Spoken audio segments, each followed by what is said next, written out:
ओम जयंती काली मंगला काली भद्रकाली कपालिनी दुर्गा क्षमा शिवा धात्री स्वाहा स्वधा नमस्तुते। नवरात्रि का पहला दिन मां शैलपुत्री की कथा। ऐसी कथा प्रचलित है कि एक बार प्रजापति दक्ष जो सती के पिता थे, उन्होंने यज्ञ के दौरान भगवान शिव और सती को छोड़कर सभी देवताओं को आमंत्रित किया, लेकिन सती बिना बुलाए ही यज्ञ में जाने को तैयार हो गई। अब भगवान शिव ने उन्हें समझाया कि ऐसे बिना बुलाए जाना उचित नहीं है। इसके बावजूद सती नहीं मानी और ऐसे में सती की जिद के आगे भगवान शिव ने उन्हें जाने की अनुमति प्रदान कर दी। अब सती बिना बुलाए पिता के यहाँ यज्ञ में प्रतिभाग करने पहुँच गई।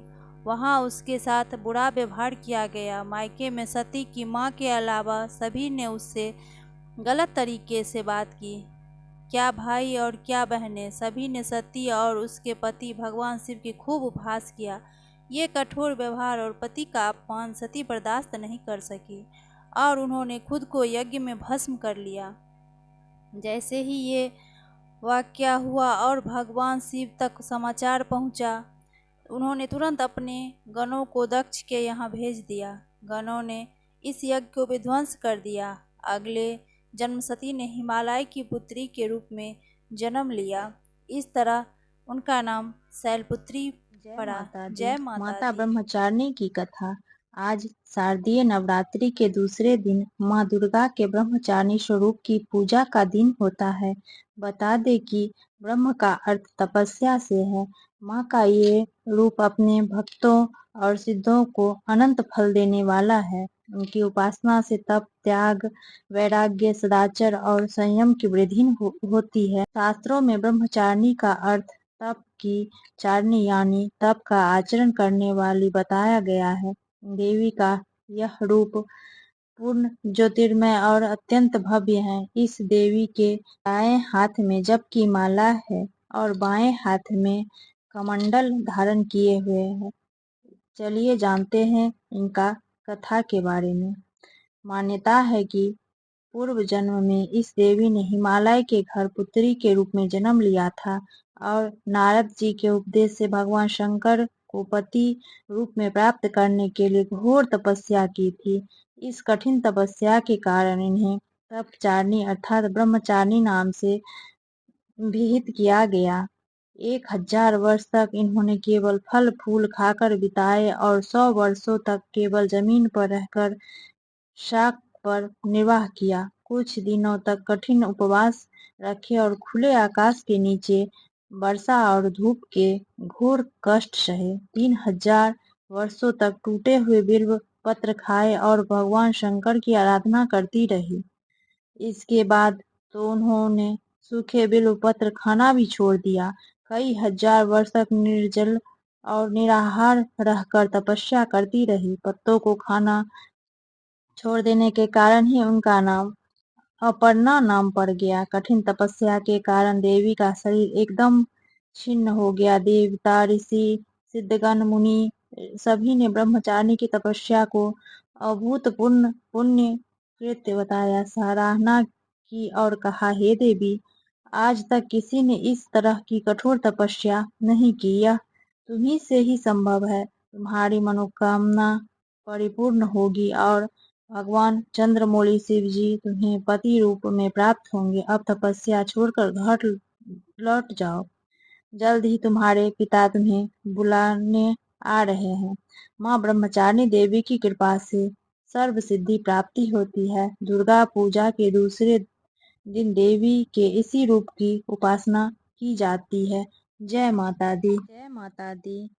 नवरात्रि के तीसरे दिन माँ दुर्गा के तीसरे स्वरूप माँ चंद्रघंटा की पूजा की जाती है। ऐसा कहा जाता है कि माँ के इस रूप की पूजा करने से साधक को धन वैभव की तो प्राप्ति होती है, इसके साथ उसे कई प्रकार के रोगों से भी मुक्ति मिलती है। माँ के इस रूप को बहुत ही कल्याणकारी माना गया है। इनकी पूजा करने से साधक को मनवांछित फल की प्राप्ति होती है। पौराणिक कथाओं के अनुसार जब स्वर्ग में राक्षसों का आतंक बढ़ने लगा तो माँ दुर्गा ने माँ चंद्रघंटा का रूप धारण किया। महिषासुर का देवताओं के साथ भयंकर युद्ध चल रहा था, क्योंकि महिषासुर इंद्र के सिंहासन पर अधिकार करना चाहता था और स्वर्ग पर राज करना चाहता था। जब देवताओं को इस बारे में पता चला तो वे सभी चिंतित हो गए और भगवान ब्रह्मा, भगवान विष्णु और भगवान महेश के पास गए। त्रिदेव ने देवताओं की बात सुनी और अपना क्रोध व्यक्त किया। कहा जाता है कि इसी क्रोध के कारण त्रिदेव के मुख से ऊर्जा निकली और उस ऊर्जा से मां चंद्रघंटा नाम का देवी अवतरित हुई। भगवान शंकर ने देवी को त्रिशूल, विष्णु ने चक्र, इंद्र ने घंटा और सूर्य ने यश तलवार सिंह दिया। इसके बाद चंद्रघंटा मां ने महिषासुर का वध कर देवताओं की और स्वर्गलोक की प्राप्ति की। या देवी सर्वभूतेषु शक्तिरूपेण संस्थिता नमस्तस्यै नमस्तस्यै नमस्तस्यै नमो नमः। जय माता दी। शारदीय नवरात्रि के चौथे दिन मां कुष्मांडा की पूजा की जाती है।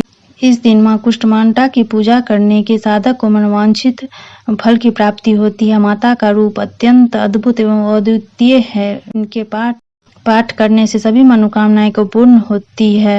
उनके 8 हाथ हैं, जिनमें कमंडल, धनुष, बाण, कमल, अमृत, कलश, चक्र और गदा। अष्टभुजा माता के 8वें हाथ में सिद्धि और निधि जपने की माला है। यहाँ नवरात्रि के चौथे दिन देवी दुर्गा के चौथे स्वरूप मां कुष्मांडा की पूजा की जाती है। ऐसा माना जाता है कि सृष्टि की रचना से पहले जब हर जगह अंधेरा था और कोई भी जीवित प्राणी नहीं था, तब मां दुर्गा ने इस ब्रह्मांड की रचना की थी। इसी कारण इन्हें कुष्मांडा कहा जाता है।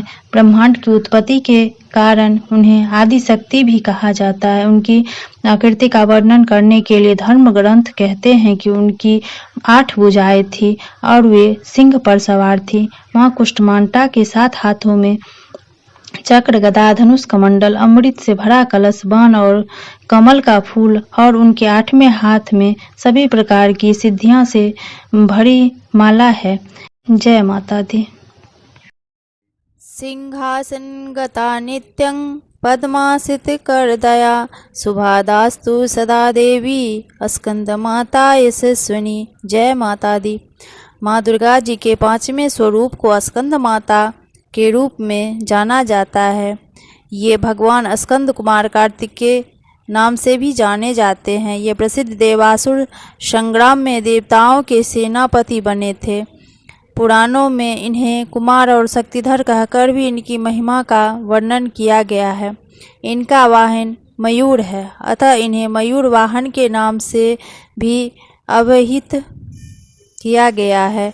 इन्हीं भगवान के स्कंद की माता होने के कारण माँ दुर्गा जी के इस 5वें स्वरूप को स्कंद माता के नाम से जाना जाता है।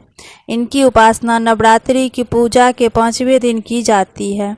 इस दिन इन्हीं भगवान स्कंद की माता होने के कारण माँ दुर्गा जी के इस 5वें स्वरूप को स्कंद माता के नाम से जाना जाता है। इनकी उपासना नवरात्रि पूजा के 5वें दिन की जाती है। इस दिन साधक का मन विशुद्ध चक्र में अवस्थित होता है। इनके विग्रह में भगवान स्कंद जी बालक रूप में इनकी गोद में बैठे होते हैं। स्कंद माता स्वरूपिणी देवी की 4 भुजाएं हैं। ये दाहिनी तरफ की ऊपर वाली भुजा से भगवान स्कंद को गोद में पकड़े हुए हैं और दाहिने तरफ की नीचे वाली भुजा जो ऊपर की ओर उठी हुई है उसमें कमल पुष्प है। बाएं तरफ की ऊपर वाली भुजा वर मुद्राओं में तथा नीचे वाली भुजा जो ऊपर की ओर उठी है उसमें भी कमल पुष्प ली हुई है। इनकी वर्ण पूर्णतः शुभ्र है। ये कमल के आसन पर विराजमान रहती है। इसी कारण से इन्हें पद्मासन देवी भी कहा जाता है। सिंह भी इनका वाहन है। नवरात्र पूजन के 5वें दिन शास्त्रों में पुष्प फल महत्व बताया गया है। इसे चक्र में अवस्थित मन वाले साधक की समस्त ब्रह्म क्रियाओं एवं चित्तवृत्तियों को लोप हो जाता है। यह विशुद्ध चैतन्य स्वरूप की ओर अग्रसर हो रहा है। उनका मन समस्त लौकिक, सांसारिक, मायिक बंधन से विमुक्त होकर पद्मासन माँ स्कंद माता के स्वरूप में पूर्णतः तल्लीन होता है। इस समय साधकों को पूर्ण सावधानी के साथ उपासना की ओर अग्रसर होने चाहिए। उसे अपनी समस्त ध्यान वृत्तियों को एकाग्र रखते हुए साधकों के पथ पर आगे बढ़ना चाहिए।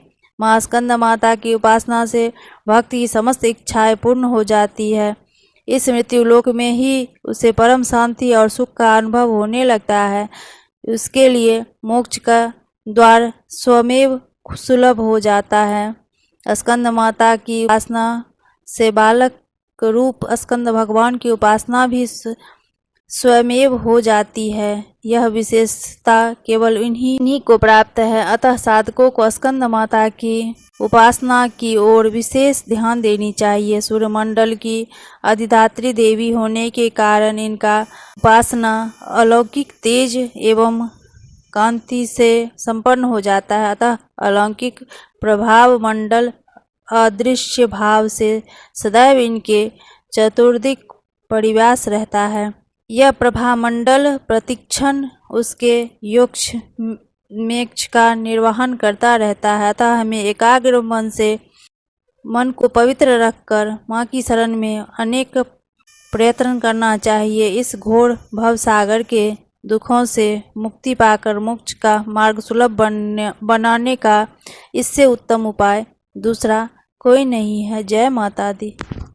ओम जयंती काली मंगला काली भद्र काली कपालिनी दुर्गा क्षमा शिवा धात्री माँ स्वाहा स्वधा नमस्तु। ओम जयंती काली मंगला काली भद्र काली कपालिनी दुर्गा क्षमा शिवा धात्री माँ स्वाहा स्वधा नमस्तुते। जय माता दी। आज नवरात्रि के 5वें दिन माँ स्कंद माता की पूजा की जाती है। जिन लोगों को संतान की प्राप्ति में बाधा आ रही हो उन्हें माँ के स्कंद माता के रूप की पूजा अवश्य करनी चाहिए। आदि शक्ति का यह स्वरूप संतान प्राप्ति की कामना पूर्ण करने वाला माना गया है। स्कंद माता की पूजा माँ दुर्गा की छठवीं शक्ति है माँ कात्यायनी। नवरात्रि में छठे दिन माँ कात्यायनी की पूजा की जाती है। इनकी उपासना और आराधना से भक्तों को बड़ी आसानी से अर्थ धर्म काम और मोक्ष चारों फलों की प्राप्ति होती है। उसके रोग शोक संताप और भय नष्ट हो जाते हैं। जन्मों के समस्त पाप भी नष्ट हो जाते हैं। इस देवी को नवरात्रि में छठे दिन पूजा की जाती है। कात्य गोत्र में विश्व प्रसिद्ध महर्षि कात्यायनी भगवती परंपरा की उपासना की कठिन तपस्या की उसकी इच्छा थी कि उन्हें पुत्री प्राप्त हो।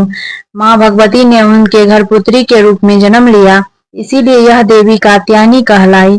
इनका गुण शोधकारी है, इसीलिए इस वैज्ञानिक युग में कात्यायनी का महत्व सर्वाधिक हो जाता है। इनकी कृपा से ही सारे कार्य पूर्ण हो जाते हैं। ये वैद्यनाथ नामक स्थान पर प्रकट होकर पूजी गई है। माँ कात्यायनी अमोघ फलदायिनी है। भगवान कृष्ण को पति रूप में पाने के लिए ब्रज की गोपियों ने इन्हीं की पूजा की थी। यह पूजा कालिंदी यमुना के तट पर की गई थी, इसीलिए ये ब्रज मंडल की अधिष्ठात्री देवी के रूप में प्रतिष्ठित है। इनका स्वरूप अत्यंत भव्य और दिव्य है। ये स्वर्ण के समान चमकीली है और भास्वर है। इनकी 4 भुजाएं हैं। दाईं तरफ का ऊपर वाला हाथ अभय मुद्रा में है तथा नीचे वाला हाथ वर मुद्रा में। माँ के बाएं तरफ के ऊपर वाले हाथ में तलवार है, वो नीचे वाले हाथ में कमल का फूल सुशोभित है। इनका वाहन सिंह भी है। इनकी उपासना और आराधना से भक्तों को बड़ी आसानी से अर्थ धर्म काम मोक्ष चारों फलों की प्राप्ति होती है। भक्तों के रोग शोक संताप और भय नष्ट हो जाते हैं। जन्मों के समस्त पाप भी नष्ट हो जाते हैं। इसीलिए कहा जाता है कि इस देवी की उपासना करने से परम पद की प्राप्ति होती शक्ति रूपेण संस्था। नमस्तस्यै नमस्तस्यै नमस्तस्यै नमो नमः। जय माता दी।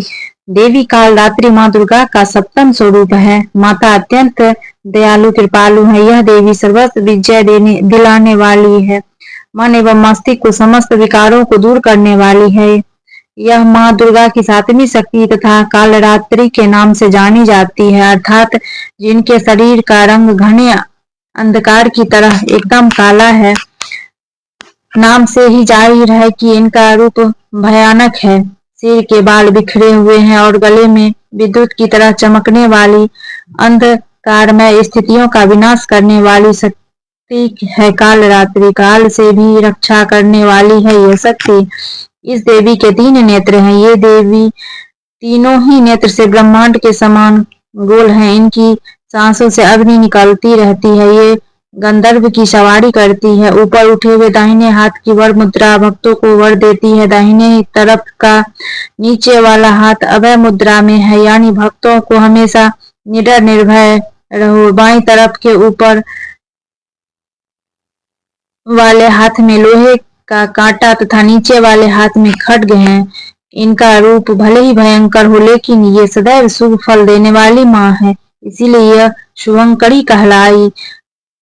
अर्थात इनसे भक्तों को किसी भी प्रकार से भयभीत या आतंकित होने की कतई आवश्यकता नहीं है। उनके साक्षात्कार से भक्त पुण्य की भागी बनता है। कालरात्रि की उपासना करने से ब्रह्मांड की सारी सिद्धियां के दरवाजे खुलने लगते हैं और तमाम असुरी शक्तियां उनके नाम के उच्चारण से ही भयभीत होकर दूर भागने लगती है। इसीलिए दानव, दैत्य, राक्षस और भूत प्रेत उनके स्मरण से ही भाग जाते हैं। ये ग्रह बाधाओं को भी दूर करने वाली है और अग्नि, जल, जंतु, शत्रु और रात्रि भय दूर हो जाते हैं। इनकी कृपा से भक्त हर तरह के भय से मुक्त हो जाता है। जय माता दी। जय नवरात्रि में 8वें दिन महागौरी शक्ति की पूजा की जाती है। नाम से प्रकट है कि इनका रूप पूर्णतः गौर वर्ण है। इनकी उपमा शंख चक्र और कुंद के फूल से दी गई है। अष्टवर्षा भवेद गौरी, यानी इनकी आयु 8 साल की मानी गई है। इनके सभी आभूषण और वस्त्र सफेद हैं, इसीलिए इन्हें श्वेतांबर धारा कहा जाता है। इनकी 4 भुजाएं हैं और वाहन वृषभ है, इसीलिए वृषारूढ़ा भी कहा जाता है। इनके ऊपर वाला दाहिना हाथ अभय मुद्रा है तथा नीचे वाला हाथ त्रिशूल धारण किया हुआ है। ऊपर वाले बाएं हाथ में डमरू धारण कर रखा है और नीचे वाले हाथ में वर मुद्रा है। इनकी पूरी मुद्रा बहुत शांत है।